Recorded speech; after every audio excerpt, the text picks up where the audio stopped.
If your stash of paper scraps is getting out of hand and you're just not sure what to do with them, you're not alone. Sure, you can sort and organize them by color, but it's so much better to actually use them up. And that's what I'm doing today. I'm turning a single sheet of 12 by 12 cardstock, just one, and a bunch of paper scraps into the cutest interactive mini album ever. It folds, it flips, and it's one of the best ways to use up your paper scraps. These stash busting albums are so fun to make, so let me show you how you can transform your paper scraps into a little treasure you'll love. Now you can create today's project with just your paper trimmer and a tab punch, but I'll be working with the file folder mini album die set from Scrap Diva Designs to make this super duper easy. This die will help the mini album come together fast and really is your best option if you want to create several of these at a time for gifts, swaps, or maybe even a craft fair. I'll share with you exactly how I made the mini album base and how I used my leftover paper scraps and some random supplies to decorate it.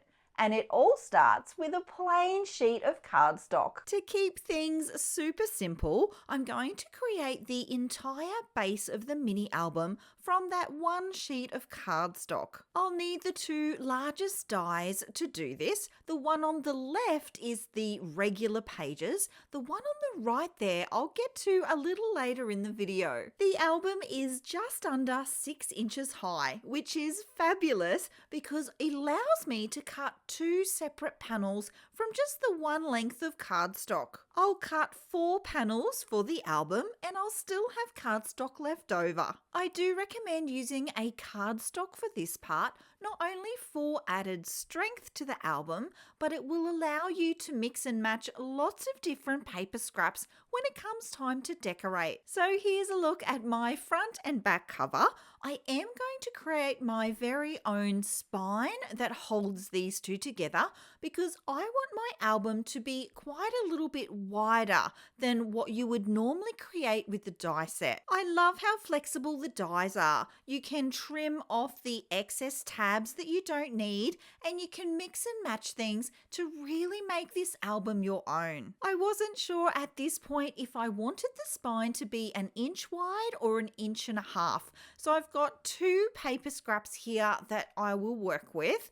I do end up going with 1 inch and it actually ends up being plenty. So the center spine piece is essentially a simple rectangle, and then I'm going to use the die cut pieces with those tab elements to glue everything together. I'll also need to cut 2 panels for the inside of the covers, and I'm going to have them be the same pattern paper just for consistency, and I was lucky enough to have enough in my stash to be able to do this. Here's what that looks like, and I can now glue all of this together. I would recommend using a liquid adhesive for this rather than tape. This one is my favorite, and I'll be sure to link it below along with all the other supplies I use in today's project. Here you can see just how precise the die set is. So this is the internal panel and it fits perfectly. For now, I'm using my ATG as this tape is repositionable. I'll be sure to add the liquid adhesive later on once I know everything is perfectly placed. If you like this video, then please like this video. And if you haven't subscribed yet, press that subscribe button like a sticker to a scrapbook. It really does help my videos be shared with more creatives just like you. Moving on to the inside panels now, and I will need 2 more pages for that. I'll also need a strip of paper for the inside of the spine there, and that paper will actually cover up all of the tabs here. It'll give the book a really beautiful, neat finish. Here you can see exactly where those internal pages will go, I am going to layer the tab elements directly on top of each other. But before I do that, I do need to trim off that other side. You could absolutely make this album in more of an accordion style, and that's when the tabs on either side of these panels would be very handy. So here you can see what the first 2 pages will look like. I'm going to repeat that process to create the 3rd and 4th pages. Now this album is going to be a very summer themed album, and I love that you could create these in all kinds of themes. You could do them for very specific holidays, as beautiful themed gifts for say Mother's Day or birthdays, and I put this one together in a single afternoon. With all my pages in position, I can now add in my spine, and look how lovely and neat that finish is. With that all done, it's now time for my favourite part, using up my paper scraps. I'm going to use these to create pockets for inside the mini album, starting with this one. Remember the die I showed you right at the beginning of the video? Well, this creates a perfectly sized pocket for the album. I do want to add in ephemera and photos in here, and I know adding those elements will make the album quite bulky. That's exactly why I added that extra panel to create the spine. The extra width there will allow me to add as many elements as I like. All of the scraps I'm working with today are from Pink Fresh Studios' Sunshine on My Mind collection. I've used most of this collection up now. I might have enough there for maybe one more scrapbook layout, but I really wanted to sort of get through this stash, and these mini albums are really good for that.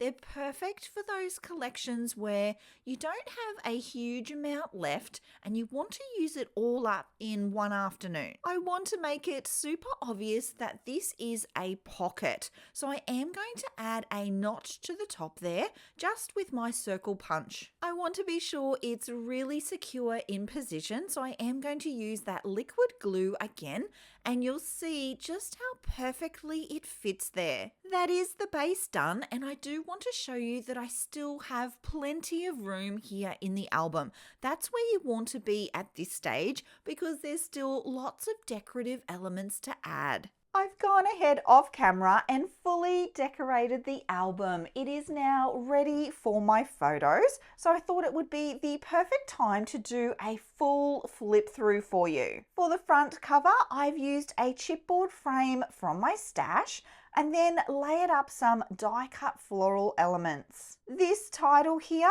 that's actually included in the die set, so I've just cut that from a couple of my cardstock paper scraps. The butterfly here, that's a Scrap Diva Designs die set 2. This one is called Fringe Butterfly Small, and you get all of the pieces you need to create a lovely layered butterfly.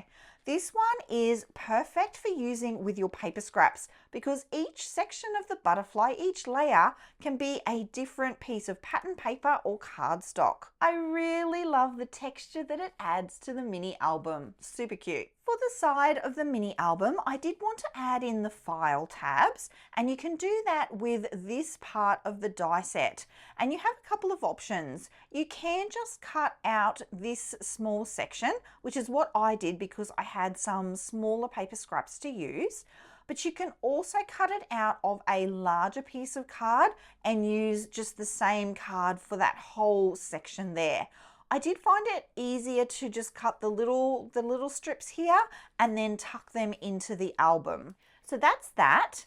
Then for the first page, I've created a pocket. I've used this die to do that. There are a couple of these decorative edges that you can use in the set. And so I've used that to create the pocket here and then trimmed the rest of the cardstock there square. I love that you can tuck little elements in here and photos and really build out this mini album. For these sections here, this again is another die and it has a really beautiful stitch detail. So that stitching does appear as you run it through the machine. and I've used this one to line most of the pages in the album. For this next page, I did have a little bit of room here, which I mentioned earlier. There's a bit of room in here, and I wanted to fill that up. I do still want the album to sit quite flat. I don't want it to sit up like this. I do want it flat, but I did have a bit of spare space here, and we'll make the most of that. I've created a section that folds out like a book. I used this die to create that, and all I've done is added this tab part with my glue and then trimmed off this excess tab part so that it only had the tabs on the inside here. And it's the perfect size for all of my 6x4 photos. I can add in lots and lots of details there, which I love. I love the interactiveness too. I love how it sort of flips and then it flips and then it flips. Lots of options. These are really cute too. These are the dies that create these little tabbed pockets. So you get the outer edge here and the inner edge. And then I've also used this same die here to cover up the little flap that secures it to the back here. So I can put hidden journaling in here or cute little photos, lots of options, and it does give a really neat finish, doesn't it? The only thing I might possibly change for these is actually adding them up the other way, because what happens when the album is upright, they do kind of fall open like that. So I would possibly have positioned them so that they were this way and you lift them up to see what's underneath. So if you're making an album, you might want to consider that. I think I would do them the other way if I had my chance to do this one again. I've added in another die cut in the spine here just to decorate that little strip here, and then added another pocket in this side. This pocket is actually double layered. There is also a pocket back here. And for that pocket, I used another die in the set. This die is a pocket die. So what happens is you can fold down these three sides and add your glue here and then secure it onto the album like that. And it creates this lovely big pocket. For this part here, this is actually just a plain circle punch from my stash, and I just punched a half circle there just to make it a little bit easier to be able to tuck things into there. So then this folds in and then this folds in. Flipping over the page here, I have created another pocket with that same die. This time I've tucked in a cute little tag, which I'm going to add my journaling to. On the back, I still have space for another photo if I want. The last two pages are decorative. I really wanted to create an album that had elements that were just pretty, but also obviously to document this summertime adventure. The way it's constructed, I do have the options for paper layers. So adding puffy stickers and dimension with 3D foam is no problem at all. And then here's the back cover, very simple, best summer ever. And then the spine that says, "Hey Sunshine." So yes, this is very much a summer themed album, and I do plan to fill it with photos of my daughter enjoying fun in the sun. I love the interactiveness. I love all the little options and details that you can add, and just how simply it comes together with the help of all of these die cuts. Now there's one big problem with these mini albums. While they're great for using up lots of your larger paper scraps, they're not the best option for your smaller ones. What do you do with all the tiny paper scraps in your stash? Well, those can be saved too, with the ideas I share in this video, so be sure to watch it next. I'll see you all again very soon. Until then, bye!